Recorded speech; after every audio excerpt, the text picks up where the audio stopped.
Yes, people, how's it going? Hope we're doing absolutely fantastic. Welcome back to another vlog. I'm just securing my withdrawal from DarwinX. Obviously, last week I showed you processing it. Because I uploaded business docs, it took like 24 hours for them to verify it. Obviously, if you want to do, you don't have to do it as a business, but I did. As you can see, everything's verified. Requested my withdrawal. You can do it in any currency. I just did it in euros because my account accepts euros, pounds, dollars, whatever. So happy days there. And yeah, ready for a big week. A lot of calls this week. Obviously doing all the quarterly reviews with the Discord gang, which is sick. I tell you what, yeah, side tangent, I had the maddest wake up call ever. So 3:30 in the morning, yeah, I'm lying there and I can feel like something on my face, right? And you know when you're like, there's actually something on me. So I went, bop, absolutely smacked it. Did a freaking 180 backflip out of bed. Got up, turned the light on. Looking around the bed, see it runs on top of the like where the TV comes out of the bed. Just like, bat, bat, bat. Absolutely lit it up. But I tell you what, if I didn't find that, anyone ever had any mad spider stories? It's making me feel weird, mate. Like, oh, it's horrible. I couldn't go back to sleep for ages after. So that was how I woke up. I've also got a twinge in my knee again. Not sure why. I think I might have jarred it doing Shred Fast yesterday. It was a pretty brutal one. So I'm having a couple of days off from Shred, which I'm actually a bit gutted about because I really enjoy it and it just helps mentally, like, just start your day. But yeah, I'm having a bit of time off because you've got to listen to your body, people. It's important. But yeah, I'm about to jump into calls. The charts are looking nice, lots of movement. We'll see if we get any setups. And I want to leave you with this. Remember always, the old version of you is you. So it knows exactly what buttons to press to trigger the emotion it craves. So we're flying through the calls, but I just wanted to share something with you all because I've been doing this with a lot of people in the Discord. And I tell you what, having Edgewonk and people being able to share their journals with me has been incredible because we can really vet their performance, what's going wrong, where they need to improve. And obviously there's so much within Edgewonk that you can improve on. I'm telling you, it's a no-brainer. If you use Alp 10, you can save yourself some money. Yearly subscription, just get locked in. But what's really interesting is a lot of people, I think, when they do testing or when they come to the live markets, they believe that because they've only seen like a 3 loss streak in back testing, that's all they'll ever see. Edgewonk's got this feature down here called Simulator. If you go to that, and basically what you can do is you can run a number of simulations over a number of trades based on your current win rate and your performance. And that's pulled through your actual journal. So you kind of can't really fake it unless you're deleting trades and shit, which again, it's going to benefit no one, right? But let's say we wanted to run 10 simulations and we wanted to run it over 100 trades. What it will do is it will run 10 different scenarios based on this data and what my actual output or expected win streak and loss streak could be via these simulations. So as you can see here, I'm actually predicted to have potentially a 7 loss streak and also a 10 win streak. Now, best case, there would be like a $56,000 gain or pound gain. Worst case, there would be a $7,000 gain and a potential of 57 losers and, a potential of 60 losers and 57 wins.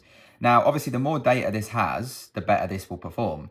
But what I think it's really good at is I think it really highlights just what can happen based on probabilities and based on trading. And that's why sometimes you might be going through a scenario right now and you might have caught this probabilistic run, this darker red line, where you're having a little bit of a moment, right? And you're just like, oh, it's not really getting anywhere. Sometimes you might have caught this purple one and you're like, yeah, we're flying. It depends on the current market conditions, the cycles of the market. If you look here, based on, 50 trades, 100 trades, 500 trades, 1,000 trades, you can see the likelihood of the losses in a row, right? And the more trades you give it, the more chance it's got of giving you a 9 loss streak, right? Over 1,000 trades, there's a 92% chance that you could see a 9 loss streak, right? Now, as you can see here with prop, these are the numbers that everyone's scared about because they're like, oh my God, what if I blow up? As you can see here, over 50 trades, there's a 10% chance, there's a 10% chance you could see 9 losses, right? Now, obviously, if you've got drawdown recovery and different methods, you'll be fine. But it means it can happen. Just because in 50 trades you've only seen 3 doesn't mean that's how it's going to be forever. And I think if you can get your head around this and understand those probabilities and truly accept, right? Like that's a big one. Actually accept, before you click that button, do I accept the risk that it can lose? I think too many people click the button and accept or assume it's going to win only. And that's a big problem. But yeah, have a play with this. If those of you who've got Edgewonk, I'd love to hear what yours says, if it helps in any way. There's a lot of stats on here that I think a lot of people are sleeping on. Like I say, link in the description, Alp 10. Trading's a case of, getting a system, getting an edge, a technical edge that generally, works. Working on your mental, and that's a big part people miss out. And then being able to click a button. You're basically a button presser. Not in a mad way, not in a stupid way, but you press a button and then the kind of control is out of your hands. Unless you have to manage you know, trail stops, go be at certain levels, manage whatever, right? And I believe exiting trades is a skill set for sure. That's simply what you've got to do. But most people decide to get in their way and they try to intervene. And look, I get it. It's difficult. You know, trading is my main thing, and it's been a hard year, and it's been a hard couple of months. It's been very slow. This week's been difficult. Like I said, I've added in more frequency in the terms of the way I can enter the market. And as I knew, and I kind of had a feeling that would come with, well, it doesn't always come straight away with wins, right? It comes with some losses. So I've had a bit more of a drawdown week, a couple of L's back to back. And it's kind of like, oh, really? Like, it's a bit annoying. So I completely relate. And the reason I'm sharing that, is because people seem to think with this whole mindset, with this whole like new identity and image that you hold, you can't feel sad or angry or annoyed or bothered. And it's bollocks. Like, you can feel a certain type of way. You're allowed to feel shit. You're allowed to feel a certain emotion. It's the way in which you respond that matters the most. And sometimes you just don't have the response straight away. You're like, you know what? I'm going to do nothing. I'm not going to do anything crazy. I'm not going to go and do a madness. That's usually where most people blow up, is when the way that they respond dictates their next move, which dictates maybe, you know, full margin, re-entering a trade they shouldn't, taking a random trade, trying to capitalize on something that isn't there. And then they look back at it and go, and I guarantee a lot of you are the same. You've probably never blown accounts or put yourself in unnecessary drawdowns or, you know, continued to do this break-even dance if you just followed those rules and stayed out of your way and, you know, followed the plan. And I think it's really important to remember that. Like, it's okay to feel a certain type of way, but the way you respond is important. I have a lot of pressure on me, no doubt about it. And on top of that, I have to uphold, you know, like vlogging, letting people know what's up. And I don't want to be neggy, but this week's been a difficult week, for sure. This period is a difficult period, for sure. But I truly believe that I've got the resilience, the character, the discipline to overcome that. But it's not all sunshines and rainbows out here. And that's I think it's important to get across. And it's also important to note that it's okay to feel a certain way. Just don't let that then fester into your actual life. Because the reality of it is there's so much more in the world than just trading or just business or work or whatever it is. And we take a lot for granted. I've spoken about that a lot lately. But it's something I'm really making sure that I'm shining a spotlight on the present, like the now, and not on what happened the other day or what could happen in the future or what I'm not doing, and more what I am and have and where I am. I think it's important that all of you do that as well. So look, we flip L's into W's. Winning and losing is the same thing. There is no difference. It's just our interpretation of the thing that matters the most. So we keep going, we keep it moving. Right then, just got back from a walk. Got my calls in a mo, but Steph has made me this bad boy. Look at the drip on that egg. Woo. I've got burger patties, sausage patties, with 2 eggs and a ciabatta roll from M&S. Buzzing, mate. Look, it's just drip, drip, drip. It's no, not for you. we normally do. No, to be fair, I can't remember the last time I had a fried egg. Nice one, Flower. And she bought those, you know those dodgy M&S cookies? And look at them. What's this all about? Yum! I'm trying to be healthy, mate, and I'm not working out at the minute, so I can't play it off on. I've been doing my exercise. I've only been doing my steps. That can't be helped. It's not intentional. I know it's not intentional, but that's the kind of discipline we're running with, bro. Right. Sea wag to the guan. It's going to be hot. It's going to be messy. Safe.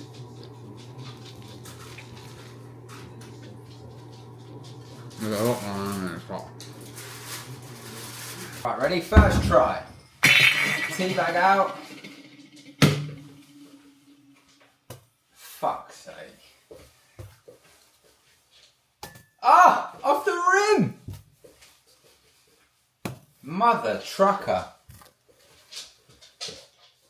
Boom! 4 attempts that. Never give up, yeah? We are trimmed, feeling fire.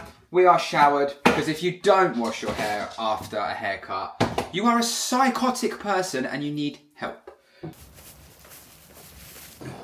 What's happening, people? It's the next day, and it's meet-up day. But first, I've got a call. I'm having breakfast. I tell you what, this week I've missed working out, doing tread fast so much. Like, never take it for granted, innit? Obviously, I journal a lot about how grateful I am that I can exercise and stuff.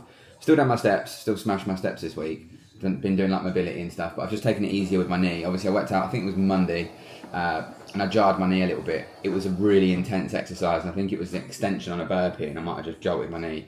So, yeah, it is what it is. A game's a game, right? But I'm making sure that I'm keeping everything in check as best as possible. This week's been a bit of a testing week, not in like a bad way, just a lot going on, feel overwhelming, dealt with it really well, but there's just a few things that you want to like iron out and sort out. So I'm going to eat this, I'm going to do some journaling, and then I've got a call, one of the guys from Discord, and then go into London, have a good day. So yeah, the Discord stuff's sick. Like, these calls this round, the common theme I'm noticing is people are actually deciding to take on board what I say and realise that the things I'm saying day to day to them, and have been, and all the content that's around the stuff we're talking about, oh, it actually does work, and I actually should apply it. And I find it fascinating, because I'm like, why would you wait that long to make that decision? And I think it's because humans are just stubborn. The ego's in the way a lot. And I also think ego, right? When I talk about ego, people think ego's like arrogance, or I'm fucking Goozer. That's not only ego. And I think that's a big one, is people think that ego is like solely aggression, I'm the best. It's pretty much the entirety of what you do. For example as well, right, a lot of people's problems is your old frequency, it will always hold you back from your new frequency, and as a result from your new reality, because old you is governing your decisions on a day-to-day basis. When you begin the journey of actually creating your desired reality, you threaten your old frequency. Your old frequency's got its own desires, its own goals, its own beliefs, and if you're not aware of that, and you're not aware of how it thinks, you'll always be a step behind it, unconsciously, and you'll be driven towards the goals of your old frequency without realising, which is why I believe so many people stay stuck in a loop. They've got all the proof that what they do don't work and they need help. They commit to getting the help, and then they almost put walls up and defend themselves from receiving the help. All the times where you feel like your life's spiraling out of control, it is in your control, but it's in the control of your old frequency. And this is where the ego comes in, because unfortunately, anything that your ego hasn't yet seen doesn't exist in its mind. So for a lot of people that maybe haven't had a payout, like I'm working with a lot of guys at the moment that are working towards getting that first payout perhaps, or sustained payouts. And it's really fascinating, because they say, I just want the payout for the proof that I can do it. But the constant rushing, forcing and wanting to get the payout is preventing them from getting the payout, because they're making slight errors that's held them back. And obviously we're working together to avoid that. And that's where I come in, right? I step in and I'm that accountability person that can see it from a different lens. And I'm like, whoa, hang on a minute, boom, boom, boom. And people are really now starting to push on. And it's fascinating seeing, like, we've got some people in here making a lot of money, right?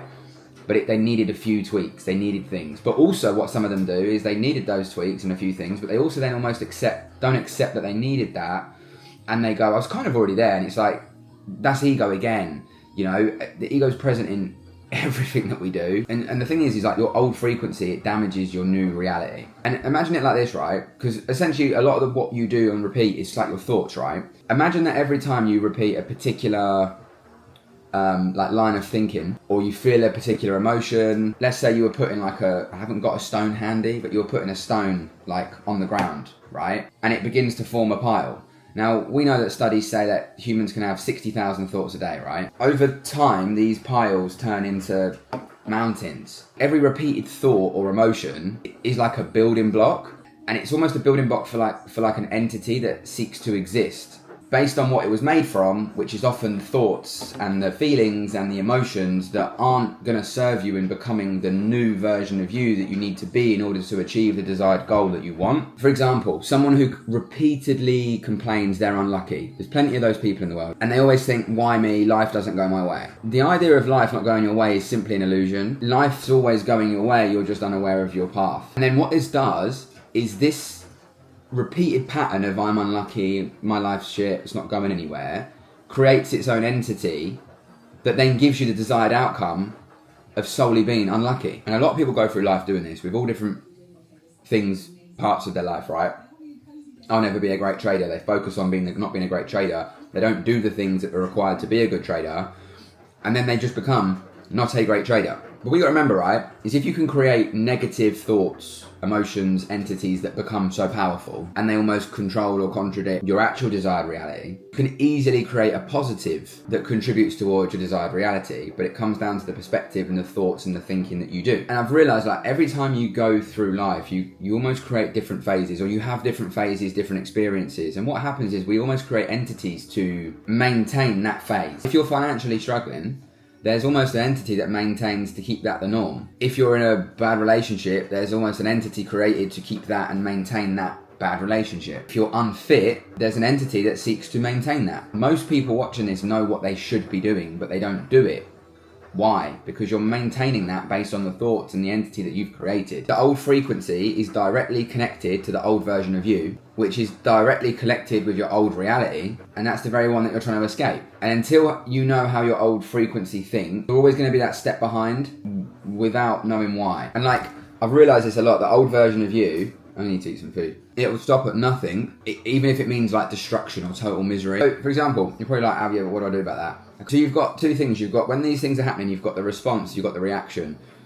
Reacting will always lead to your old frequency because it's like your neural pathway of reacting is like, this happens, I will do this, which I've done for however long. Responding is almost viewing your current situation through the lens of your actual desired reality. And it's reframing the whole situation to be in alignment with where you want to go. If you're having a moment or a situation, ask yourself, and this is where you have to pattern interrupt. This is why I say so much journaling is so important. If you haven't bought a journal yet and you're not doing this stuff, you're literally giving away another year where you haven't acted. I don't understand why. Ask yourself, how would the version of you in your desired reality look at this situation?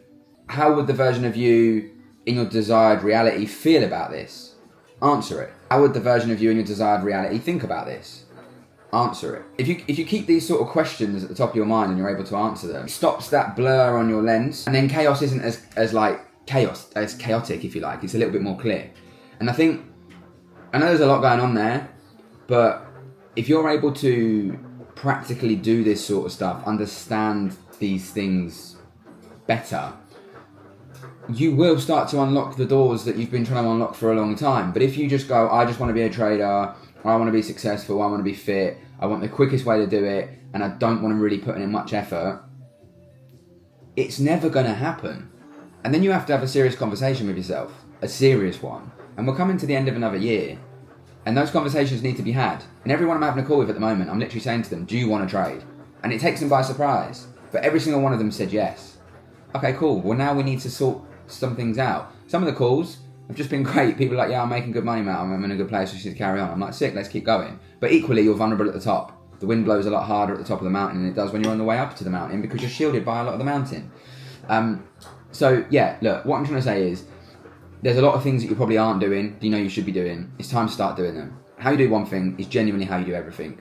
And it's so apparent so easily and so quickly where you can see where someone does something in their life and it mirrors into their trading or their success, and that's why they're not where they want to be, because they're staying in their old reality, on their old desires, on their old wiring.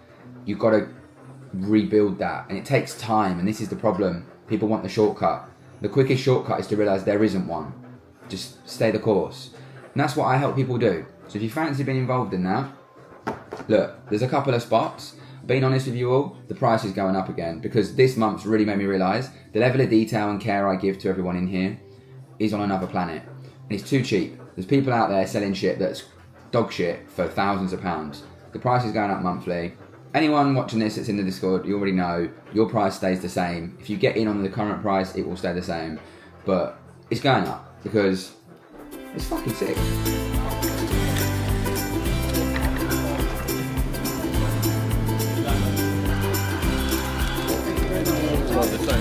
Yeah. Proper flat croissant. Happy day. And then we are caffeinated and fueled on sugar. Now I'm on croissants. And now, let's see if any of these lot have got better at shooting, because last time some of them were terrible. We're going to find out. Yeah, cool, thank you, cheers.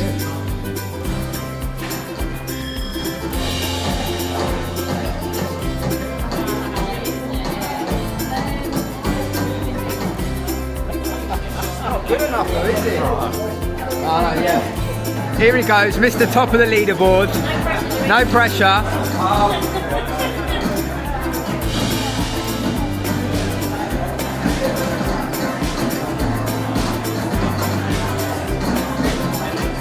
Are you joking?